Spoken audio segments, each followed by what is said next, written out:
Hastings, my friend, tell me, to blow up the English Parliament, was it a sin or a noble deed? Oh, it's no good asking me, old son. I was never much of a one for politics. Where's Mrs. Japp tonight, then? She can't abide fireworks. Ah, the noise disturbs the delicate sensibilities of many ladies. Maybe, maybe. I think it's more that she doesn't like to see people enjoying themselves.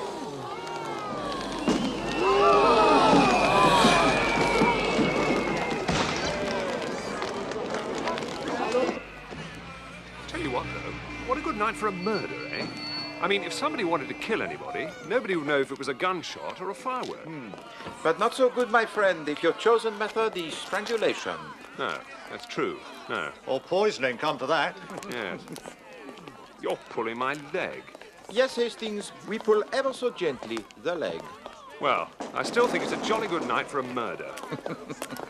Anyway, I'm going to leave you here. This is where I garage my car. Good night, Chief Inspector. Good night, Poirot. Good night, Captain Hastings. Other man. Good night. Steady on, lads.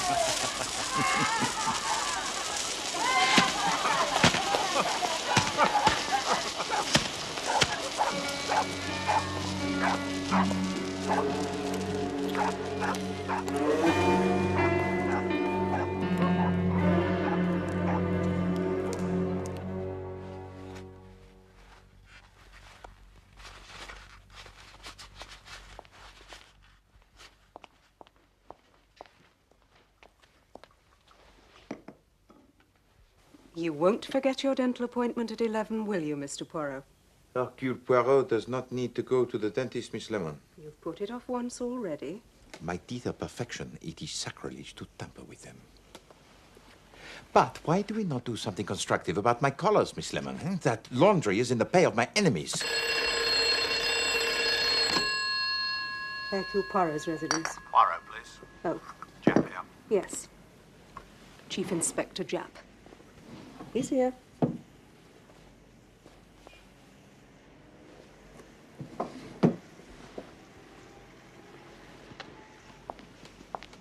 Good morning, Chief Inspector Japp.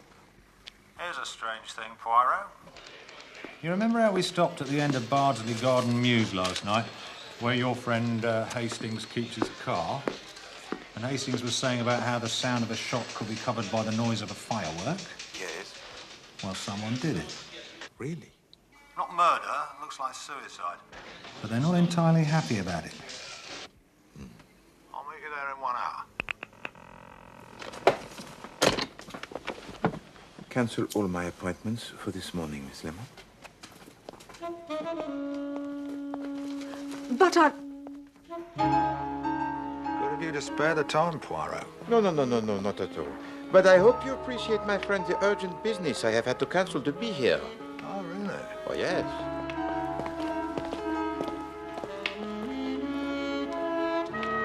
The dead woman is a Mrs. Allen. She shared the house with a friend, Miss Plenderleith, who is a professional photographer, or something along those lines. Miss Plenderleith was away in the country, but when she came home this morning, she finds her friend's door locked. She knocks and calls, but can't get any answer. In the end, she gets really alarmed and calls the police. 10:45, our lads break the door down, and there's Mrs. Allen lying in a heap on the floor, shot through the head.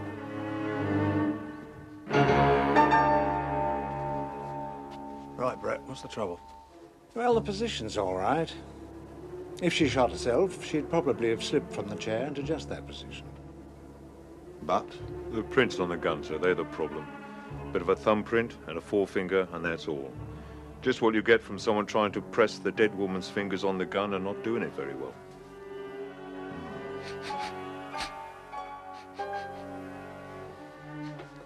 Gun in left hand, wound on the left side. Presumably she was left-handed. See, it looks as though she's holding the gun, but in fact she isn't. It's just sort of lying in her hand. Anything else? Yeah, the window was closed and bolted, and the door was locked. We haven't been able to find the key.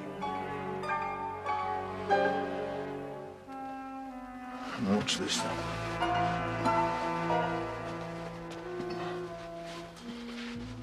means something. Anything strike you?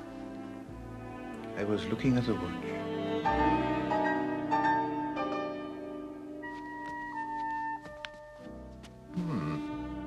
Expensive by the look of it.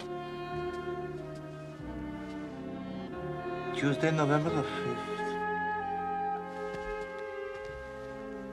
How long has she been dead? She died at about 11:30 last night.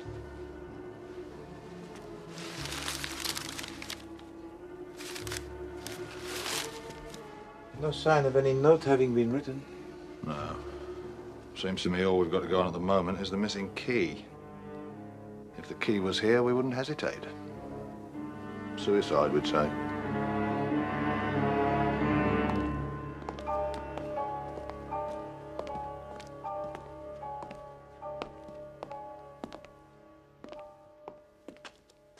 This must be a terrible shock to you, Miss Plenderleith.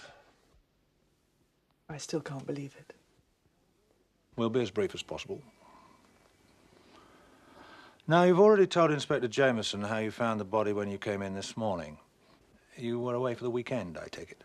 Yes, since Friday noon. Pardon, mademoiselle.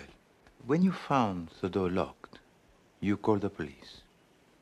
It did not occur to you that she might have gone away and locked the door before leaving? Why should she lock it? In any case, she would have left a note for me. And she did not leave any note? Of course she didn't. Tell me about Mrs. Allen, Miss Plenderleith. I met her abroad. She was on her way back from India. I was looking for someone to share a flat with me. We decided we liked each other. What about the husband?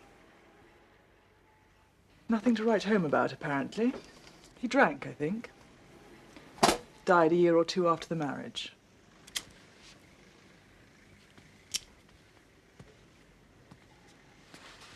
Do you know if Mrs. Allen was in any financial difficulties? No, I'm sure she wasn't. Did she have any particular man friend? Or men friends? She was engaged to be married again, if that answers your question. What's the name of the man she was engaged to? Oh, my God. I haven't told Charles. Who is Charles, miss? The man Barbara was engaged to. Charles Laverton West. He's MP for some place in Hampshire. I should have phoned him. We'll go round and see him. But there'd be no quarrel between them as far as you know. I'd be very surprised. Barbara wasn't the quarrelling kind. What is your own opinion of Monsieur Laverton West, mademoiselle? He's young, ambitious, a good public speaker, means to get on in the world. And on the debit side? Well, in my opinion, he's commonplace and rather pompous. But those are not very serious faults, mademoiselle. Oh, you don't think so? Well, they might be to you, but to Mrs. Allen, no. She would not notice them.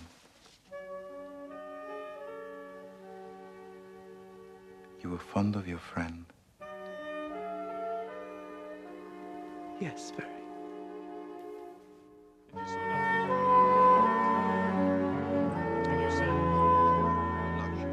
I know this must be upsetting for you, Miss Plenderleith, but there are just one or two more questions I'd like to ask you. Mrs. Allen was left-handed, wasn't she? Left-handed? No, I don't think so.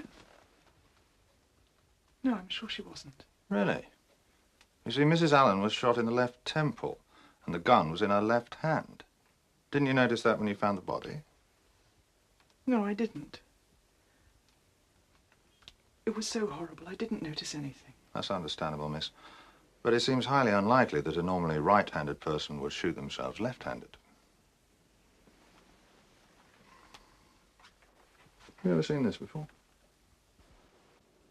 No, It's not yours nor Mrs. Allen's? it's not the kind of thing normally worn by our sex, is it? Oh, so you recognize it? I don't recognize it. I recognize what it is, though. It's half of a man's cufflink. Hastings? Once we've got this filter screwed down good Hastings! tight, we can put the new oil in and she will run like a well-oiled clock. Hastings! Hello?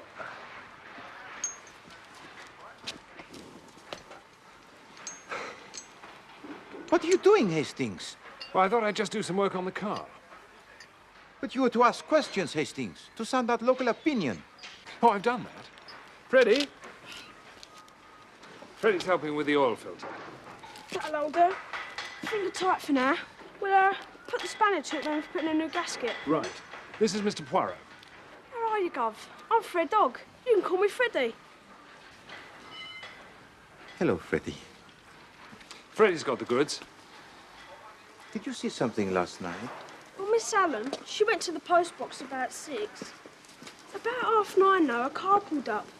Standard Swallow Saloon. Rubbish, really. But it looked smart. A man got out. He was about 45, well set up.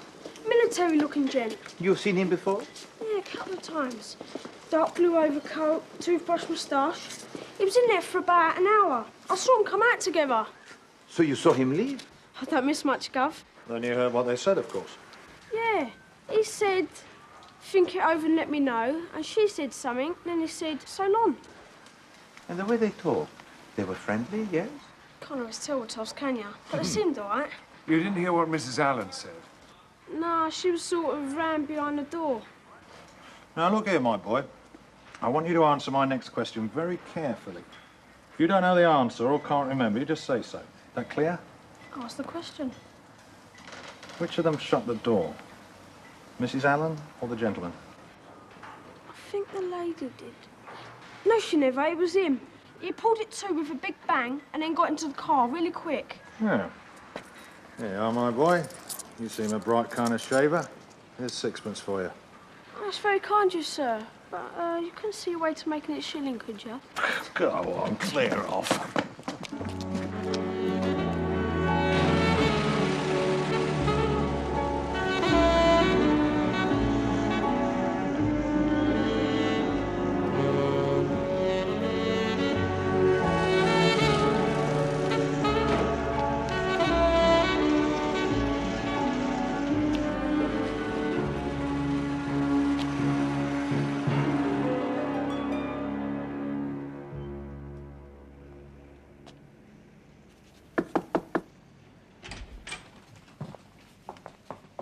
Chief Inspector Japp and Mr. Poirot, sir. Good day, gentlemen. To what do I owe this pleasure? No great pleasure, sir, I'm afraid. No? We brought some bad news. Go on. It's about Mrs. Allen, Mrs. Barbara Allen. What about her? Get on with it, man. She's dead, sir. Dead? I don't believe it. What's happened? Apparently suicide, sir. Was there anything worrying Mrs. Allen, do you know? No, not a thing. We were engaged to be married. Yes, quite so. I can't believe it. Dead. How? Shot, sir. Shot? Good God, I hope the newspapers haven't got hold of this. I couldn't say, sir. I wonder if I could just ask... Hello? Oh, yes. Yes, thank you. I'll hold on. It's the Prime Minister. I will have some questions, sir. It's just make an appointment with my secretary at the House. Yes, I'm still here. Very good, sir. We'll do that. I'm sorry to be the bearer of such bad news.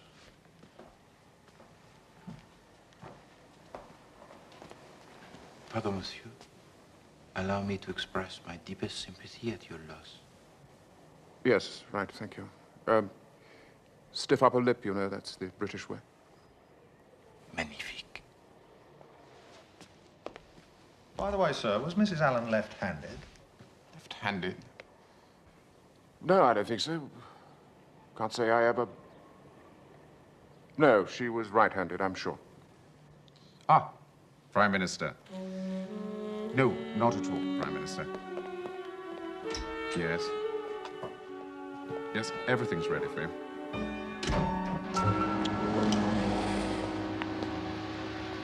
What a stuffed fish. No, not a stuffed fish, a boiled owl.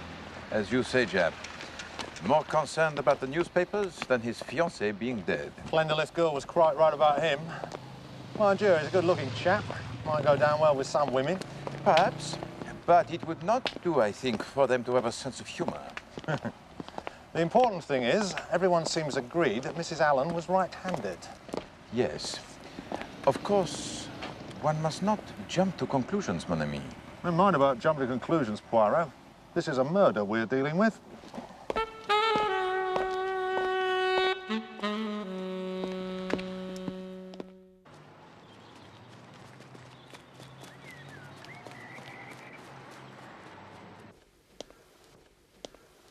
To the Bulldog Breed Laundry.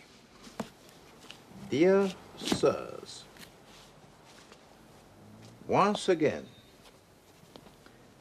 I am obliged to communicate to you the dissatisfaction I have for your starching of my collars.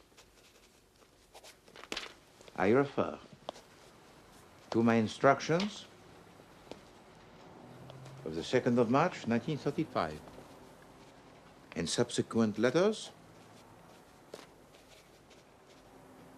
You look them up in the file, Miss Lemon, and enumerate them. All of them, Mr. Poirot? All of them, Miss Lemon. It has become serious. The trouble is, Mr. Poirot, they just don't understand the letters. Why not? They're Chinese, Mr. Poirot. The Bulldog Breed Laundry is Chinese? Yes, Mr. Poirot. What is the world coming to, Miss Lemon? I'm sure I couldn't say, sir, but when the boy brings your laundry back, he brings the letters back too for me to explain to him. And you do? No, Why not? I don't speak Chinese. So what do you say to him? Well, I say, him collar no very good, starchy. I show him the collars and say it.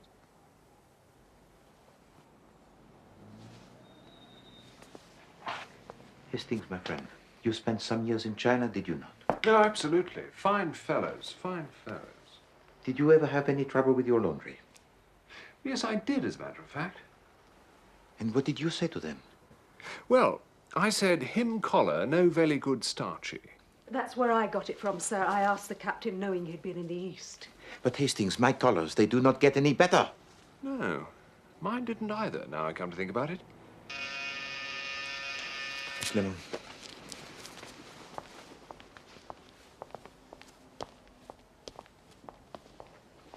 Why don't you get yourself some turned-down collars, Poirot?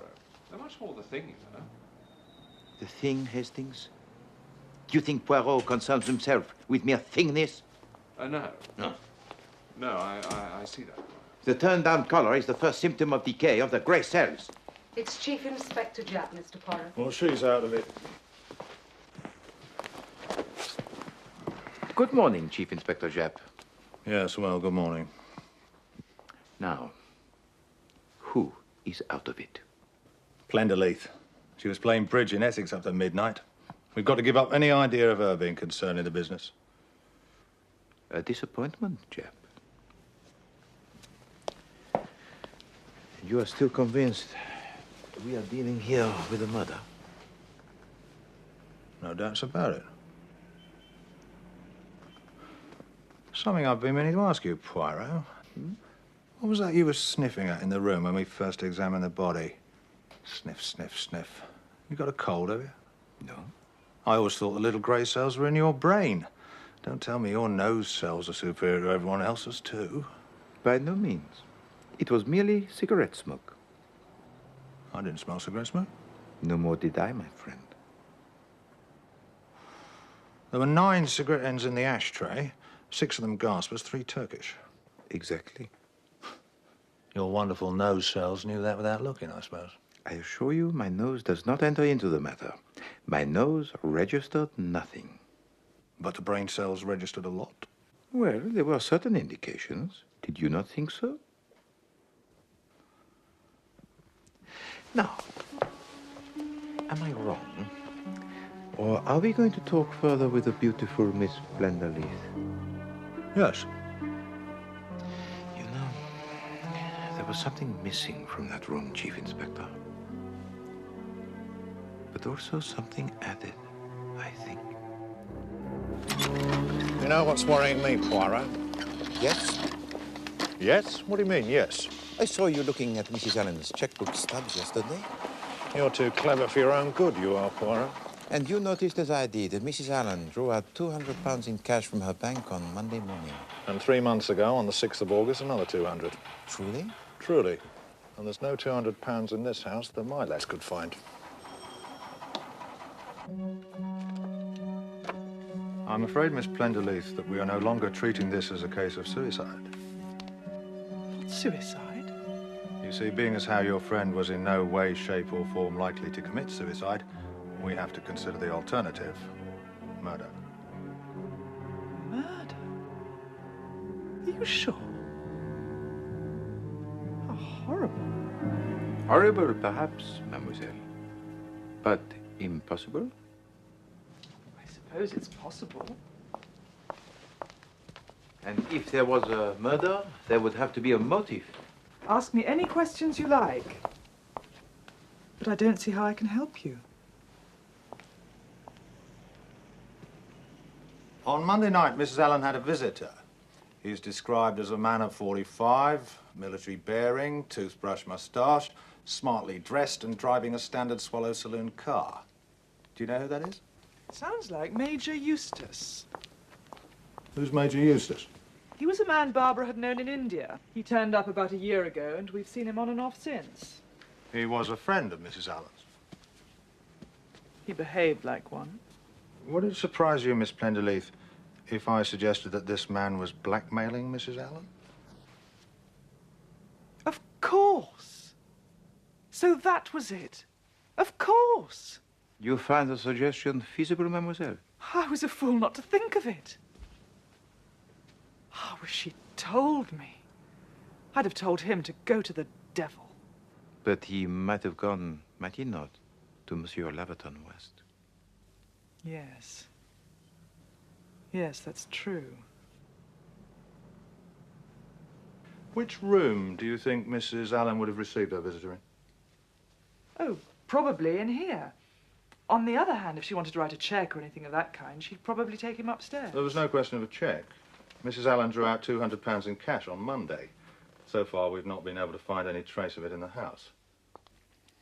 But I'd like to have just one more look round, if I may. Look anywhere you like. Thank you.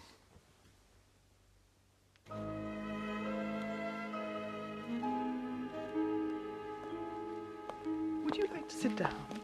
Thank you.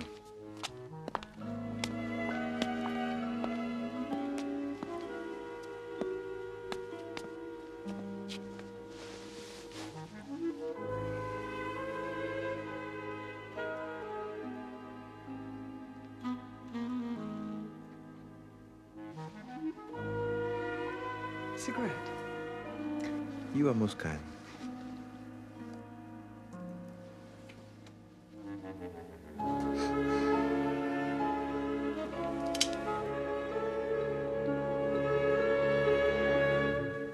This cupboard under the stairs, Miss Plenderleith. It's locked. Yes, I've already found that out. Could I have the key, please? I don't know where it is. Oh, that's too bad. Don't want to have to break the lock. No. It might be upstairs.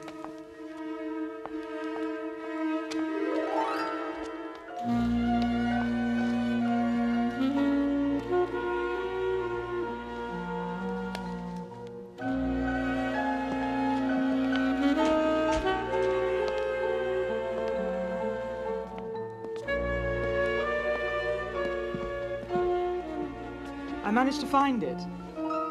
Good.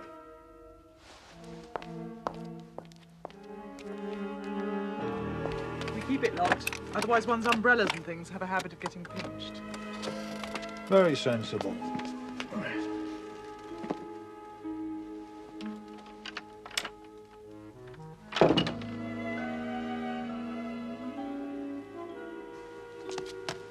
That's mine.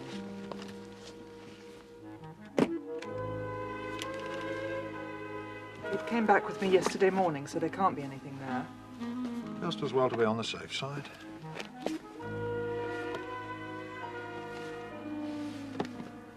Nothing much there. No, well, there couldn't have been, could there?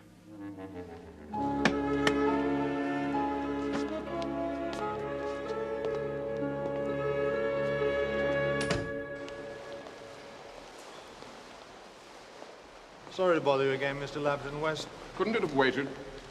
This sort of inquiry is often inconvenient, sir. I don't mind the inconvenience if I see the results. Have you any idea yet, Chief Inspector, what caused Mrs. Allen to take her own life? Well, perhaps it will be more understandable, sir, if I tell you that it was not suicide, but murder. What are you talking about? Have you any idea, Mr. Labrador West, who might have any conceivable motive? No. It's bizarre. The mere idea is unimaginable. She never mentioned any enemies? Anyone who might bear a grudge against her? Never. Do you know Major Eustace? Eustace? Eustace? Oh, yes, I remember. I met him once at Barbara's. Mrs. Allen's. Rather a doubtful type, in my opinion. I said as much to Mrs. Allen. He wasn't the sort of man I should have encouraged to come to the house after we were married. Look, I've got to get dressed. What did Mrs. Allen say to that? She quite agreed. She trusted my judgment implicitly. And, naturally, as my wife, she would have found a good many of her old associates, well, unsuitable, shall we say? Quite. What can you tell me about your own movements on the night of November the 5th, sir? My movements? My movements? Purely a matter of routine, sir. We have to ask everybody. I should have thought a man in my position might have been exempt. It doesn't work quite like that, sir. Very well. You see, I was at the House of Commons. Left about 10:30, went for a walk along the embankment. Watched some of the fireworks. Lucky there aren't any plots like that nowadays. Then I walked home. What time did you arrive? Somewhere about 11:15, 11:30. Perhaps someone let you in? No. Did you meet anyone whilst walking? No.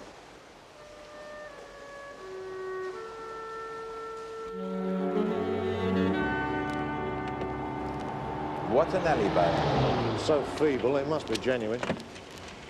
No, I'm not bothered about him. It's the Plenderleath girl that worries me.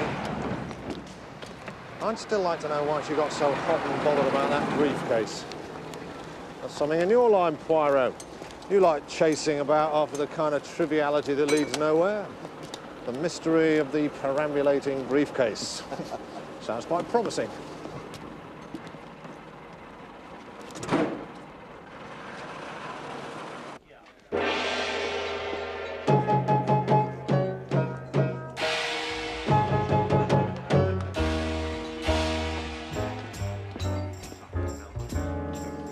Here's a song, a tantalizing ditty. The tune is catchy and the words are witty.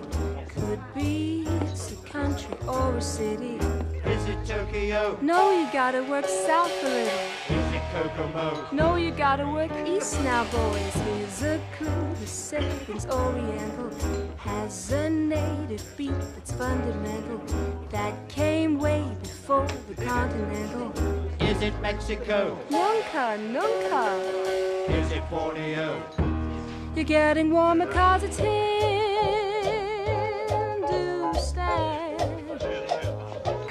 Where we stop to rest our tired caravan.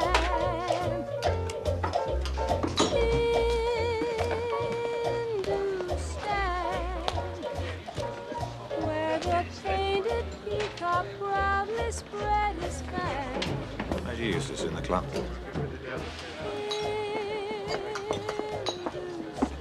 Major Eustace. Yes? Chief Inspector Japp, Scotland Yard. Oh, yes. Drink. No, thank you, sir. Might we have a word?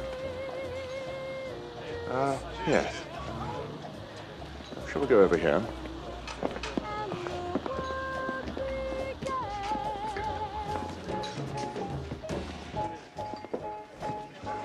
Oh, well, well. Think of you. Not often I get honored by a big gun like a chief inspector. No, thank you. Huh? You smoke Turkish, I see. Yes. Would you prefer a gasper? I've got some. Somewhere. No, this will do fine. Thanks. I think you knew Mrs. Barbara Allen, Major Eustace. Ah, yes. Very sad business. I saw it in the paper last night. You met her out in India, I believe. Yes. That's some years ago now. Did you also know her husband? No, as a matter of fact, I never came across Alan.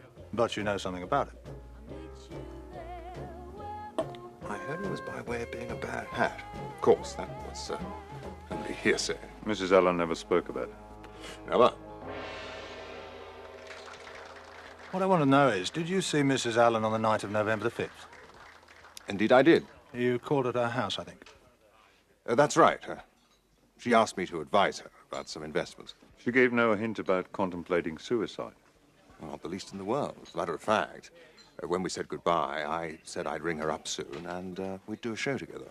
You said you'd ring her up. Those were your last words? Yes. Curious. I have information that you said something quite different. My information is that what you actually said was, well, think it over and let me know. Not quite the same thing, is it? Well, I think what I said was that she should let me know when she was free. I mean, you can't expect a man to remember word for word. Excuse me, Major. Deirdre says we need some more gin from the cupboard. Ah. Get a couple of bottles out, will you, Trevor? Right. You own this place, do you, Major Eustace? Wish I did. Little gold mine, this.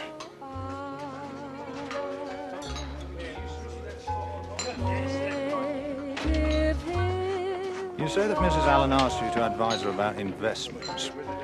Did she by any chance entrust you with a sum of £200? What the devil do you mean by that? Well, Mrs. Allen drew out the sum of £200 in cash from her bank. Some of the money was in £5 notes. They can be traced by their numbers, of course. Well, trace them, then, and be damned to you.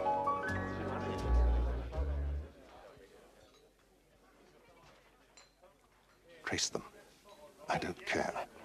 Was the money for investment, Major Eustace, or was it blackmail? That's a preposterous suggestion. How dare you? Look, what happened was this. I went round to the house. I mean, I telephoned first. What time did you get there? About 9:30. We sat and talked. And smoked. Yes, and smoked. Anything wrong with that? Where did this talk take place? In the sitting room. As I said, we sat and talked quite amicably, and then I left just before about 10:30. You stayed in the sitting room throughout your visit? Yes. You didn't go upstairs to Mrs. Allen's own room? No. Could I just look at your cufflinks, Major Eustace? Cufflinks? You can refuse if you wish, of course. I've got nothing to hide.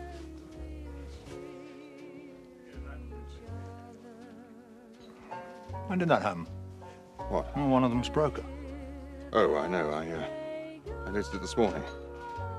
Doesn't show if I put that head on the inside. Would it surprise you to learn that it happened when you were visiting Mrs. Allen's? Well, I've not denied I was there. Yes, but that piece of cufflink was found not downstairs in the sitting room, but upstairs in Mrs. Allen's own room. There in the same room where she was murdered. Murdered? Yes, and where a man sat smoking the same kind of cigarettes that you smoke. You tried to frame me. I never went near the house again that night. You didn't need to. She was dead when you left. No, wait a minute. Wait a minute. You've got someone who heard me talking to Barbara on the doorstep. You said... They heard you talk to her, then pretend to wait for her to answer and then talk again. That's an old trick. Oh, my God, it isn't true. Robert Erskine Eustace, I must ask you to accompany me to the police station.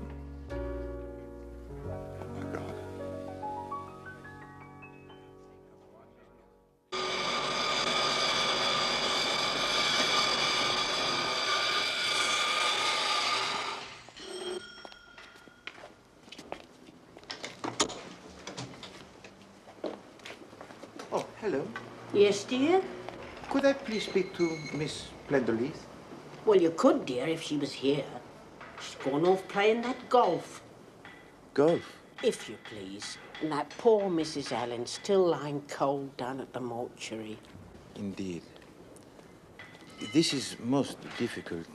I'm sorry, Mrs. Pierce, dear. My name is Hercule Poirot, Mrs. Pierce. Oh, I've heard of you, dear. Well, I'm most flattered. Mrs. Pierce, I am in something of a difficulty. Oh. I came here yesterday with the Chief Inspector Japp, and we omitted to search for clues in one particular place in the house. So I was wondering if... Oh, come on in, dear. Help yourself. You are most kind. Thank you. My old man will be ever so tickled when I tell him you was here, dear.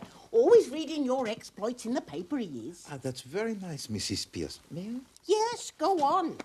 Drive you to drink, he would. Reading all that rubbish in the newspapers.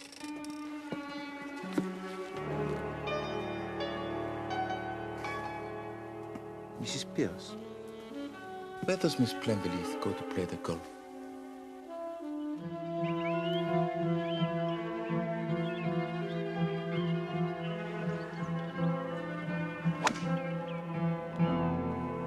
Are you sure he's all right, Captain Hastings? The name of Poirot is feared on golf courses all over the continent. You don't happen to have a handicap certificate on you, do you, sir? No, I'm fine. Now, there should be a little hole somewhere, and I have to push the ball into it. You see that flag there? No. In front of the big tree, a little patch of red. Ah, yes, good. That's where the little hole is. No. Won't keep you a moment. Now, all you have to do is hit it with that.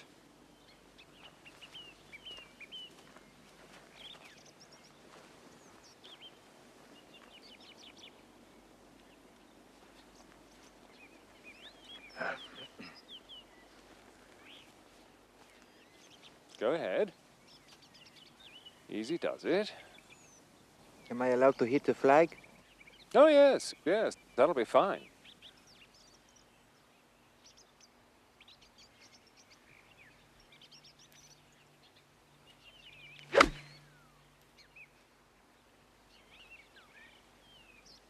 No, it will not hit the flag, I think. Oh. Bad luck. Hastings, how will we ever catch up with Miss Plenderleith if you take so many hits each time? Well, we can't. She started out an hour and a half ago. We might see her coming back on one of the parallel holes. I do wish you'd stop rummaging around in the dustbins. Ha. Not another one. Number 3, Hastings. Someone's having a bad day. People do break clubs, you know. Well, 3 clubs in 3 holes? Well, what then? Well, Miss Plenderleith is getting rid of some golf clubs in a place where she thought they would never be noticed.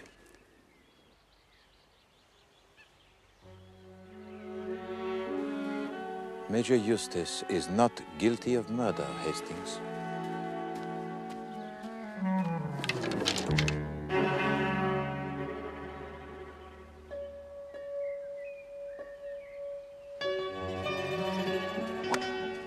Lost your ball again, Poirot? Shh! Keep out of sight.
We've seen enough, Hastings. I must regretfully abandon our most interesting game and go and telephone the Chief Inspector Japp. Come on.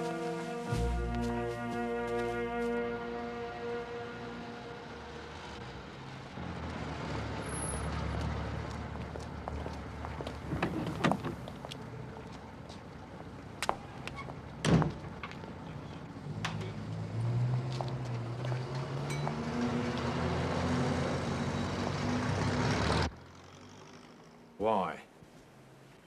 Why would a presumably sane young woman want to throw an expensive case into a lake with just 2 magazines in it and a couple of stones to make sure it sank? You need worry no longer. The answer is coming. And why break up a perfectly good set of golf clubs? I don't mind telling you, I lay awake last night worrying about it. Mon pauvre Japp.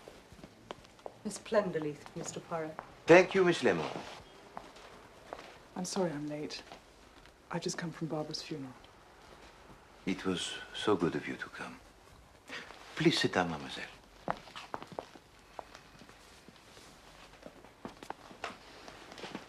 I have certain news to give you. I read it in the papers. Major Eustace has been arrested. It was murder, then? Oh, yes. The willful destruction of one human being by another human being. And now, mademoiselle, I'm going to tell you just how I arrived at the truth in this matter. He has his methods. I humor him, you know. To begin with, there was the smell of the cigarette smoke. Which I didn't smell. Precisely. And yet the ashtray had in it no fewer than the stubs of 9 cigarettes. So it was odd, eh? Very odd that the room should smell as it did. Perfectly fresh. Oh, so that's what you were getting at. The next thing that attracted my attention was the wristwatch worn by the dead woman. What about it? It was worn on the right wrist. Now, in my experience, it is more usual for the wristwatch to be worn on the left wrist. But now, my friends, I come to the writing bureau. Yes, I thought we'd come to that.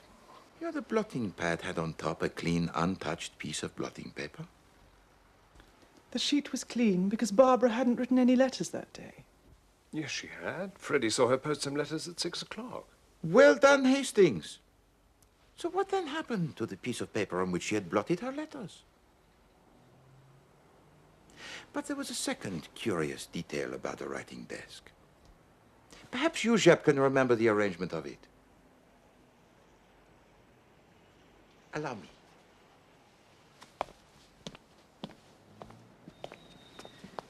Inkstand and blotting pad in the center. The pen tray to the left. The calendar. And the quill pen to the right. Bien? Yes? Ah, you do not see. The pens for use were in the pen tray on the left. Is it not more usual to find the pen tray on the right, more convenient for the right hand? So, I made myself a picture, Japp. A picture of Miss Plenderleith arriving home after the weekend. A picture of Miss Plenderleith opening the door and finding her friend lying dead with a pistol clasped in her hand. Barbara? Her left hand, naturally, since her friend was left-handed. In spite of everything Miss Plenderleith has done to convince us that her friend was right-handed. There is also a note addressed to you, mademoiselle. It was, I fancy, a very moving letter about a young, gentle, unhappy woman driven by blackmail to take her own life. I think almost at once the idea flashed into your head let him be punished. You take up the note and the top sheet of blotting paper. Then you go downstairs and light the fire and drop both into the flames.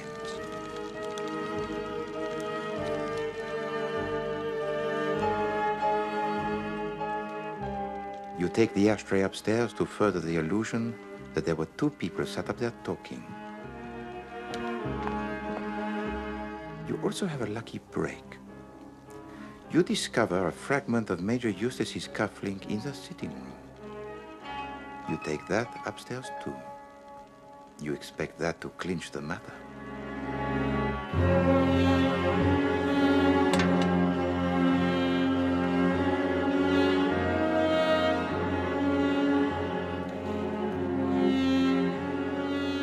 You take the pistol from her left hand.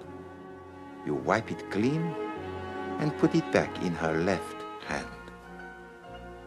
You bolt the window and lock the door.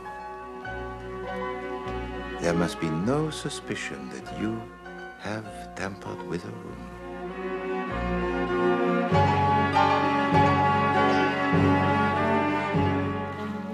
And so it goes on.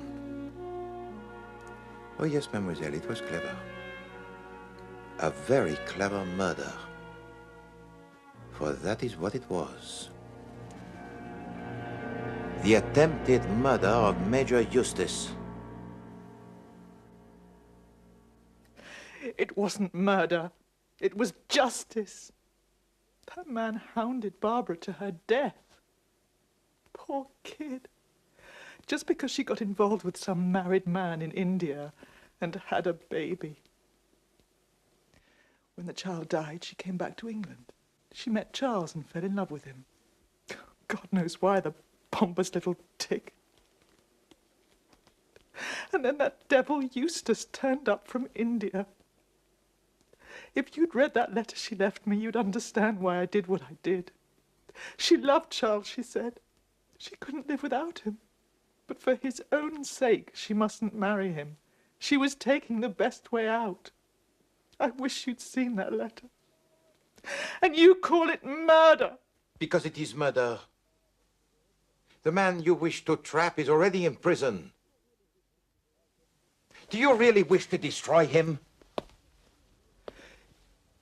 Do you really wish to destroy the life, the mind of any human being?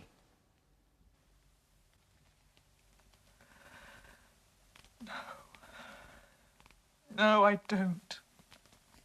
I wish I did. But I don't.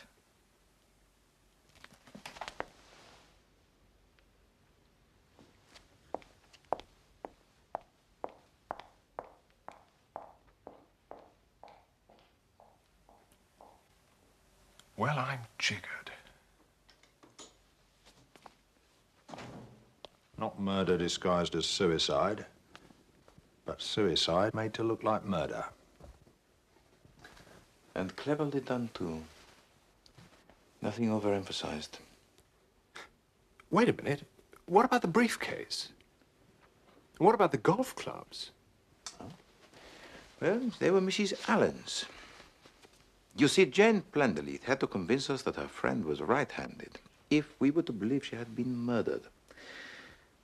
With the golf clubs, they were the left-handed. Of course.